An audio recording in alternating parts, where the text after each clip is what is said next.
안녕하세요. 네, 안녕하세요. 반갑습니다. 반갑습니다. 네네. 네. 요즘 많이 힘들죠, 사람들이. 많이 힘들죠. 네, 우리 시청자 여러분들도 네. 많이 힘드실 거라고 생각해요. 이유는? 금리 인상과 물가 네. 상승, 그 외에도 여러 가지가 많죠. 어제 12일 날 네. 한국은행에서 0.5% 올렸죠. 네. 그래서 지금 3%가 됐죠, 원장님. 그렇죠.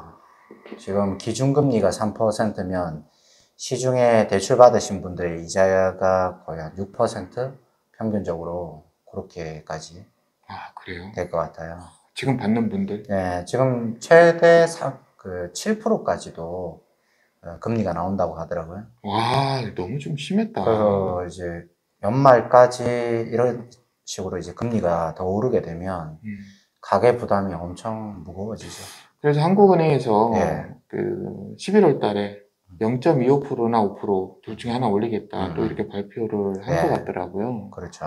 뭐 미국도 역시 뭐 계속 올린다라고 얘기를 했고. 그래서 많이 힘들어질 거라고 예상을 하고 있죠, 저희가. 그렇죠. 이대로라면 예. 내년 초까지 상당히 높은 금리가 되지 않을까. 미국도 4%를 넘어가서 예. 5%까지도 갈 수 있지 않나. 그럴 가능성도 있죠. 이렇게 예상을 해보고요. 뭐 저희 나라도 역시 마찬가지로 거기에 따라가야 되니까 4% 넘을 거다. 이렇게 보고 있거든요, 저희는. 그렇죠. 그래서 금리 문제에 있어서 저희도 지금 많은 생각과 그 대응과 또 대비를 하고 있습니다. 여러분들도 영상 보시면서 한번 잘 생각을 해보시길 바래요. 자, 오늘 해줄 얘기가 이제 배당표 얘기죠. 경매에 네. 있어서. 배당표는 뭔가요? 경매. 경매에서 이제 낙찰이 되고 나면 배당을 해주는 이런 어떤 양식이 있습니다. 법원에서 돈을 나눠줄 때. 그러니까 돈을 준다는 얘기죠. 그렇죠. 일단 배당이라는 말 자체가 뭔가 이렇게 준다는 얘기잖아요. 그렇죠. 그렇죠. 채권자들이 돈을 얼마를 받고, 이자를 얼마를 받는다, 뭐 이런 부분들이 기재가 돼 있는 거죠. 그러면 우리 입찰자들이 그 다세대 주택이나 이런 거를 이제 받을 때 그런 물건을 봤을 때 임차인이 있고 하잖아요. 그렇죠. 그러니까 이제 거기에 대한 배당표인 거죠. 그렇죠. 근데 그 배당표는 뭐 볼 수 있어요? 아니요, 경매를 하기 전에는 그게 나오질 않습니다. 경매 낙찰받은 이후에 잔금을 납부하고 나서 배당표가 작성이 되기 때문에 그 경매하기 전에는 일반인들이 그렇구나. 볼 수도 없고. 배당표라는 거는 돈이 들어온 만큼 배당을 해야 되는 거니까. 그렇죠. 누군가 낙찰을 받아야만 그게 작성이 되는 생기는 거죠. 거네. 그럴래. 또 이 사투리. 아무튼 배당표는 돈을 받아갈 사람들의 순위와 금액과 뭐 여러 가지가 적힌 거를 말하는데요. 원장님 말씀에 다시 설명을 드리면 낙찰을 누군가가 받아야만 돈이 들어와야 그 돈을 가지고 돈을 나눠주니까 낙찰 전에는 배당표가 있을 수가 없다. 법원에도. 그렇죠. 네. 그러면 낙찰 받고 나서 낙찰자는 볼 수 있는 건가요? 배당표를? 그때는 관계자가 되기 때문에 배당표를 볼 수가 있어요. 근데 배당표라는 거는 잔금을 납부하고 한 달 뒤에 배당하는 날이 정해지거든요. 네네네. 그러면 그럼 잔금을 치르고 나서 한 달 뒤인가요? 그렇죠. 아니면 잔금 치르고 나서 한 달 뒤. 낙찰자가 잔금을 다 치르고 나서 한 달 뒤에 돈을 받아갈 수 있는 거네. 그죠. 배당 날짜가 나오는데 그 배당하는 날 3일 전에 표가 작성이 돼서 비치가 돼 있어요. 그렇구나. 그러면 이해관계인 분들이 3일 전에 가셔서 법원에 가시면 그곳을 그것을 확인할 수 있는 거죠. 아, 그러면 임차인이나 예, 혹은 낙찰자만 확인을 할 수 있는 거네. 그죠. 또는 일반인들, 채권자. 그러니까 채권자. 음, 그러면 다른 사람들은, 관계없는 사람들은 못 못 본다는 보죠. 얘기네. 네. 아, 그렇구나. 음, 근데 이게 예, 좀, 이 영상을 보시는 분들은 좀 헷갈릴 수 있는 게, 예, 배당표는 미리 정해진 거 아닌가요? 라고 또 음, 착각을 할 수도 있겠네요. 네. 왜냐하면 임차인들이 딱 줄 서 있으니까. 그렇죠.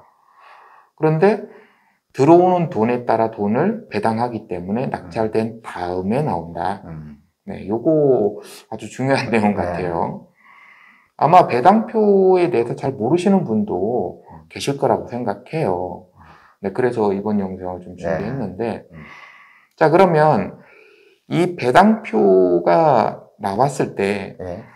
어떤 법적으로 임차인들이 대항력이 있어야만 가능한 거 아닌가요? 그 부분은 좀 어떤가요? 배당을 받는 네네. 부분에서요. 어떤 조건이 맞을 때, 예를 들어 내가 임차인이다. 그러면 네. 우리가 세를 들어갈 때는 전입신고와 확정일자 이런 여러 가지 조건을 갖추거든요. 아, 네. 그런 조건을 갖추었을 때 우리 집이 경매가 넘어가면 돈 달라고 요구를 하게 돼요. 그러니까 배당 요구라는 걸 별도로 또 해야 됩니다. 아, 내가 임차인인데 가서 해야 되는 건가요? 그러죠. 법원에 가서. 네. 근데 예를 들어 안 하면 어떻게 돼요? 그 날짜가 있는데 날짜를 지나치거나 하지 네, 않았을 혹시 때는 내가 외국에 나가 있을 수도 있잖아요. 그러면 배당에 참여를 못 합니다. 그럼 돈 못 받는 거예요? 예를 들어 대항력이 없으면 돈을 못 받을 수도 있죠. 아니, 그러니까 나는 법적으로 대항력을 갖췄는데 음. 외국에 나가 있단 말이에요, 일하러. 그래서 신고를 못 했을 때 예. 법원에서는 돈을 못 받아요. 근데 낙찰받은 사람한테 주장은 할 수 있어요. 달라. 예. 대항력이 있을 때. 근데 뭐 연락을 어떻게 못 받았다. 예. 외국에 있어서 혹은 뭐 안 좋은 상황이라서 연락을 못 받은 예. 사람은 어떻게 되나요? 그때는 따로 이제 배당하는 날에 이의 신청을 할 수는 있는데 그게 뭐 받을 수 있다라고 확답은 드릴 수가 없는 거죠. 그래요? 네. 배당에 대해서 이의 신청은 따로 있거든요. 그러면 내가 임차인이고 거기 살면서 대항력을 갖췄는데 그러면 그거 와서 신고해라 한 날에 가서 나는 해야죠. 돈 달라라고 신고를 해야 되네요. 그렇죠. 대부분 신고를 하지 않으면 그것도 세입자들이 주장해야 되는 권리인데 본인이 못했을 때는 보호를 못 받는 경우가 있습니다. 보호를 못 받는 거예요. 네, 그래서 그 날짜를 못 지키면. 신청을 꼭 하셔야 되죠. 그러면 그 신청하는 날은 어떻게 선출하나요? 그 서류를 보내줘요. 배당 신청하시라고. 그러면 뭐 잔금 치르고 나서 뭐 보통 신청을 하는 날이 정해지나요? 그 채권자들에게 배당 신청할 수 있는 시간은 네. 경매하기 전에 이미 나와 입찰하기 있습니다. 전에. 예, 입찰하기 전에. 그러니까 미리 가서 나는 얼마만큼의 돈을 받아야 된다는 그렇죠. 거를 입증해야 되는 거예요. 그렇죠. 보통 서류를 들고 가서. 경매가 들어가고 나서 한 2달 이내에 경매 신청이 들어가잖아요. 네. 그럼 신청하고 나서 2달 이내에 그 서류가 신청하라고 돈 받을 게 있으면 서류가 옵니다. 그때 가서 신청을 하셔야 되죠. 세입자분들. 근데 그때 못하면 돈 받기가 어렵다. 그렇죠. 대항력이 있어도. 법원에서는 못 받는 거예요. 그러면 낙찰자한테 가서 나 이거 대항력 있으니까 달라 이렇게 했을 때 받을 수 있는 법적인 조치는 없는 거잖아요. 그렇게 되면. 낙찰 받은 사람한테 주장을 할 수 있어요. 그러니까 낙찰 받은 사람한테 돈 내놔라 했는데 나는 모른다 이러면 어떡해요? 그러면 낙찰 받은 사람은 그 건물을 사용할 수가 없죠. 그 짐이 있고 뭐 그러니까. 예. 그러면 대항력을 갖춘다라는 거는 돈을 받을 때까지 비켜주지를 않거든요. 세입자분들이. 그래서 낙찰자 분께서 책임을 져야 돼요. 그러면 어쨌든 받을 수는 있다는 얘기네요. 그러죠. 돈을 받는 방법이 법원에 가서 돈을 받는 경우가 있고 낙찰받은 사람에게 주장하는 경우가 있기 때문에 여기서 말하는 배당이라는 부분은 법원에 가서 돈을 받는 부분. 그걸 얘기하는 거죠. 네, 알겠습니다. 그럼 그 외에 다른 부분은 없나요? 뭐 임차인인데 뭐 대항력이 안 되는 분들은 그럼 그런 분들은 어떻게 되나요? 그런 분들은 법원에 가서 돈을 받는 권리를 필히 갖추셔야 돼요. 그래서 전세권 설정을 한다거나 또는 확정일자를 받고 경매가 되었을 때 법원에 가서 돈 달라는 얘기를 하셔야지만 신청하셔야지만 돈을 받을 수가 있는 겁니다. 그러면 내가 저 집에 들어가서 살려고 전세를 들어가 살려고 했을 때는 첫 번째 확정일자 받아야 되고 그 다음에 또 뭘 받아야 되죠? 뭐 전세권 설정을 할 수 있으면 전세권 설정. 설정도 하시고. 근데 이건 주인한테 부탁해야 되는 거 아닌가요? 전세권 설정. 맞아요. 전세권 설정은 주인의 동의가 있어야 됩니다. 그렇죠. 네. 그 동의 안 해주면 못 하는 거잖아요. 그렇죠. 그 다음에 또 뭐가 필요하나요? 전입신고를 꼭 하셔야 돼요. 전입신고는 꼭 해야죠. 이거는 네. 필수죠. 첫 번째라고 필수죠. 봐야겠죠. 네. 그 주소로 전입신고를 꼭 해야 된다. 그렇죠. 여기 한 3가지 정도인가요? 네. 그리고 경매가 되었을 때는 배당 네. 요구를 꼭 하셔야 된다. 기간 내에. 네, 기간 내에. 기간 내에 꼭 하셔야 됩니다. 그래야 그 배당의 우선순위가 되니까. 네. 그렇군요. 복잡하네요. 네. 쉽지가 않네요. 그래서 우리가 처음 얘기했던 배당표라는 거는 돈을 나눠주는 이제 순서가 이렇게 쭉 기록이 되어 있거든요. 네. 그럼 우리가 그걸 직접 볼 수는 없기 때문에 거기에 대한 어느 정도의 공부는 꼭 필요하죠. 그럼 하고 나서 배워야겠네. 뭐 말이 필요해. 와서 배우셔야지. 여러분들 알고 덤벼야 돼요. 모르고 네. 덤비면 당합니다. 네. 꼭 와서 배우세요. 네.